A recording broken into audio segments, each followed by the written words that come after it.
네, 이번 코너는 취재 파일입니다. 관심사가 큰 경제 이슈를 하나 골라 심층적으로 파헤쳐봅니다. 네, 지난주 미국 연방준비제도가 4년 반 만에 기준금리를 인하하면서 통화정책 전환에 나섰습니다.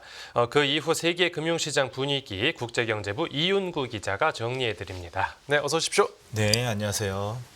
네, 연준의 이번 금리 인하 폭이 생각보다 컸는데 이 증시는 어떤 어느 정도나 영향을 줬습니까? 네, 그 시장의 예상을 깨고 연준이 B컷을 단행하면서 지난 18일 미 주요 지수는 혼란스러운 모습을 보였는데요. 네네. 이내 상승 흐름을 탔습니다. 지난 19일 뒤늦게 B컷을 반영하며 다우 지수와 S&P 500 지수는 사상 최고치를 새로 썼습니다. 네. 아시아 증시도 동반 랠리를 이어갔고요.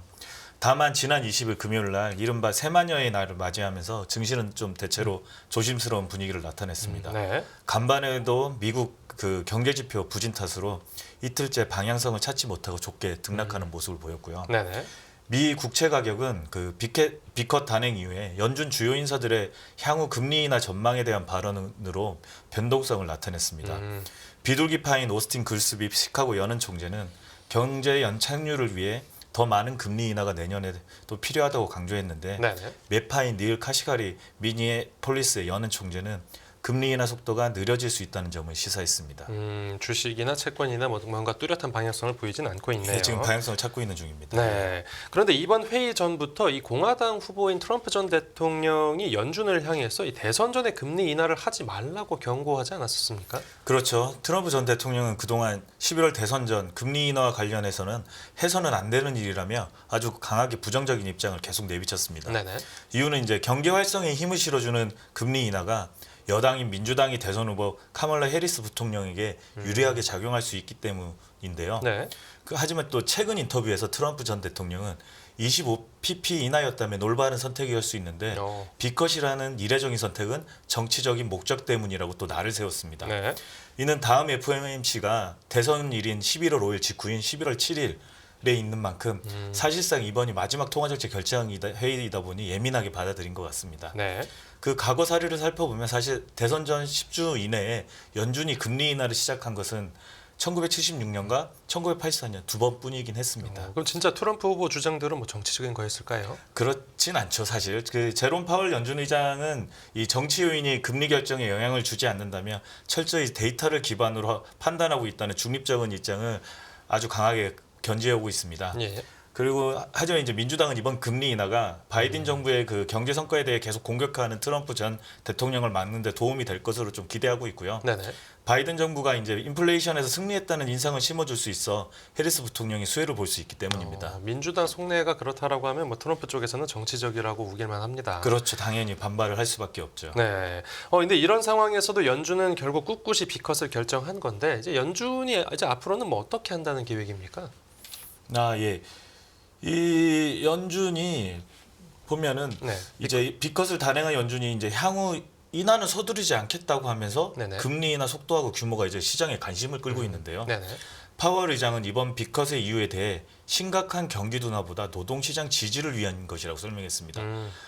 특히 이제 재조정이라는 용어를 사용하면서 네. 공격적 금리 인하를 서두르지 않겠다고 했는데요. 첫 금리 인하 이후 연준의 시나리오는 다소 신중한 금리 인하를 염두에 두고 있는 매파 쪽에 가까운 셈이라고 볼 수 있습니다. 예. 특히 첫 금리 인하의 B컷을 단행하면서 추후에는 25pp씩만 그 인하해도 될 정도의 운신의 폭을 넓혀둔 것이죠.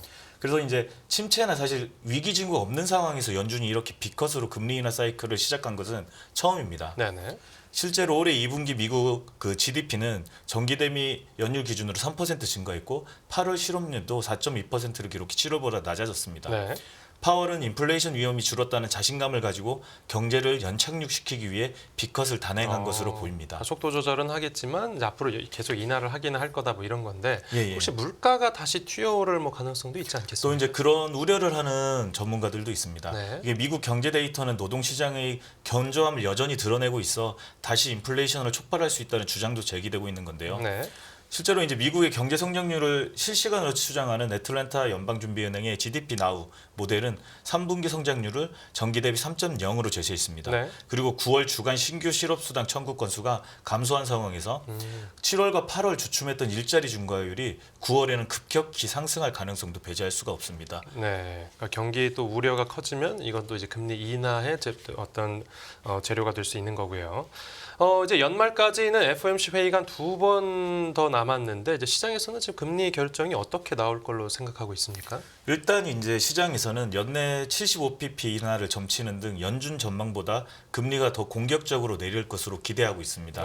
예. 이 JP 모건과 뱅크 오브 아메리카, 시티그룹 등은 11월에 50pp, 12월에 25pp 등 총 연내 75pp 추가 인하를 예상하고 있고요. 근데 또 이와 달리 골드만삭스와 모건 스탠리 등은 25pp씩 매번 회의에서 여러 차례 연수적으로 나눠서 인하할 것으로 또 내다봤습니다. 네. 이제 이거와 관련해서 이제 연준의 이번에 결정이 어떻게 판단을 받을지는 오늘 27일 미국 8월 개인 소비 지출 지표가 발표되는데 네. 이를 통해서 그 평가를 받을 수 있을 것 같습니다. 일종의 물가 지표인 거죠. 예, 그렇습니다. 네. 이제 그 연준은 물가 상승률 목표는 2%로 다가간다는 자신감에 이번에 비컷을 단행했는데요. 네. 8월 지표에서도 수치가 예상보다 낮게 나오면 연준의 정당성이 확보될 가능성이 크기 때문입니다. 네. 이 월가에서는 8월 PC 지수가 전월 대비 0.1%, 전년 동월 대비 2.3% 상승했을 것으로 보고 있습니다. 이는 2021년 초 이후 가장 낮은 연간 상승률입니다. 네네. 그 일단 사실은 간밤에 나온 미국의 부진한 경제 지표는 연준의 판단에 좀 힘을 실어준 것이죠. 네. 미국의 9월 제조업 경기는 예상보다 더 악화했고 서비스도 둔화 흐름을 이어갔기 때문입니다. 여기다가 이제 물가까지 잡히면 이제 추가 또 인하를 할 수 있는 환경이 마련되는 거고요. 그렇죠. 과거에는 이제 미국이 금리를 움직이면 다른 나라들도 연동되는 모습을 보였었는데 뭐 지금 좀 각국 중앙은행 분위기는 어떻습니까? 이제 좀 이게 예전에는 동조화 움직임이 있었다면 지금은 서로 각기 계산기를 좀 다르게 두드리는 모습인데요. 네. 일단 세계 주요국 중앙은행들 사이의 통화정책 공조는 많이 약해진 모습입니다. 유럽 중앙은행 21위는 이미 올해 6월과 9월에 금리를 25pp씩 낮췄습니다. 네네. 그 연내 한 번에서 두 번 정도 추가 인하할 것으로 보이고요. 그 영국 중앙은행인 잉글랜드 은행은 기준금리를 지난 8월 25pp 인하했지만 이번 달에는 또 동결했습니다. 네. 시장에서는 연준 비컨 영향으로 잉글랜드 은행이 예상보다 이달에 금리를 내릴 수 있다는 전망이 나왔지만 서두르지 않았던 거죠. 예. 사실 연준보다 앞서 피벗에 나섰던 ECB와 BOE인데 이제는 경제 데이터를 확인하면서 추가 행보에 나서는 분위기입니다. 네. 이와 함께 이제 노르웨이와 호주, 중국, 일본도 금리 동결 행보를 이어갔습니다. 네네. 지난 20일 중국인민은행은 주택담보대출 기준이 되는 5년물 대출금리와 일반대출 기준금리 역할을 하는 1년물 LPR을 유지했습니다. 중국의 경우 시장 예상을 깨고 동결했는데요. 소매 판매와 산업 생산 등 경제 지표가 잇따라 부진하게 나오면서 인하 감정은 커지고 있습니다. 네네. 이에 사실 그래서 오늘 중국 당국은 경기 침체를 막기 위한 추가 부양책을 내놨습니다. 네. 그래서 조만간 은행 지준율을 50bp 낮추는 대신에 그 대출 우대 금리와 중기 유동성 지원 창구 금리, 모기지 금리까지 모두 인하하겠다고 밝혔습니다. 유동성을 대폭 지원하겠다는 이미지요. 네. 그리고 이제 금리를 동결한 일본은행은 우에다 가조 일본은행 총재가 물가 상승 리스크가 작아져 충분한 시간을 가지고 있다는 비둘기파적인 발언을 재차 강조하면서 추가 인상 시기에 여유가 생긴 분위기입니다. 그래서 이제 시장에서는 일본은행이 10월에 금리 인상을 하는 대신에 연내에 한 차례 추가로 올릴 수 있지 않을까 정도로 이렇게 내다보고 있습니다. 그럼 그 엔캐리 트레이드 청산 뭐 그런 우려도 조금 더 줄었겠네요. 그렇죠, 맞습니다. 네네. 이게 지금 우에다 총재가 오늘 발언에서도 비둘기파적인 이런 스탠스를 유지했기 때문에 시장에서는 좀 더 좀 안도할 수 있을 것 같습니다. 네네. 그리고 오늘 또 이제 호주 중앙은행의 경우도 여전히 높은 물가와 견고한 노동 시장으로 금리를 동결을 결정했고요. 네. 연내까지 이런 흐름은 이어갈 것 같습니다. 이외에 다른 아시아 국가들도 금리 인하를 서두르지 않고 미 대선 등 대외 변동성을 주시하면서 점진적으로 진행할 것으로 보입니다. 네. 이와 달리 이제 좀 금리 인하의 속도를 내는 곳도 있습니다. 캐나다와 스위스가 대표적인데요. 네네. 캐나다 중앙은행은 이제 소비자 물가 지수가 2%대로 안전화되면서 내달 23일 통화정책회에서 4연속 금리 인하를 결정한 것으로 보입니다. 네.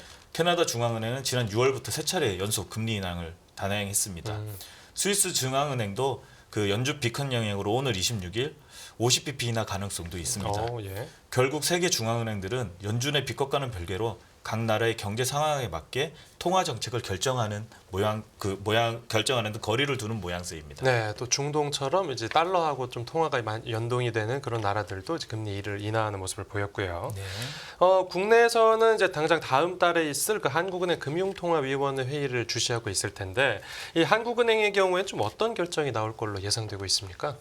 그 한국은행의 기준금리 인하 개시 시점에 대해서는 전망이 엇갈리고 있는데요. 금리 인하 사이클 진입을 원하고 있지만 부동산 시장 과열과 가계부채 악화가 발목을 잡고 있는 양상입니다. 한은은 연준의 금리 인하로 국내 여건에 더 집중할 수 있는 여건이 만들어졌다며 연준과의 차별화에 나서고 있는데요. 네. 일단 가계대출 증가세 둔화 데이터를 확인하면 한은이 10월 금통위에서 금리 인하를 단행할 가능성이 큰 상황입니다. 아, 예. 특히 오늘 좀 이벤트가 많았는데요. 네네. 오전에 윤석열 대통령이 국무회의에서 수년째 이어온 고물가, 고금리 시대가 저물어가는 조짐을 보인다고 밝히면서 시장의 10월 인하 기대가 더욱 강해졌습니다. 네. 이제 시장에서는 이제 한은이 내달 금리 인하에 진입하겠지만 금융 안정에 초점을 맞추고 있는 만큼 이제 점진적으로 인하를 할 것으로 예상하고 있습니다. 네, 대통령실에서 물가가 안정됐다는 말을 했는데 또 미국처럼 우리나라 정치권에서도 중앙은행에 입김을 넣으려는 것처럼 보일 수도 있겠습니다. 그렇습니다. 네, 알겠습니다. 네, 오늘 취재 파일은 여기서 마무리하겠습니다. 잘 들었습니다. 네, 감사합니다.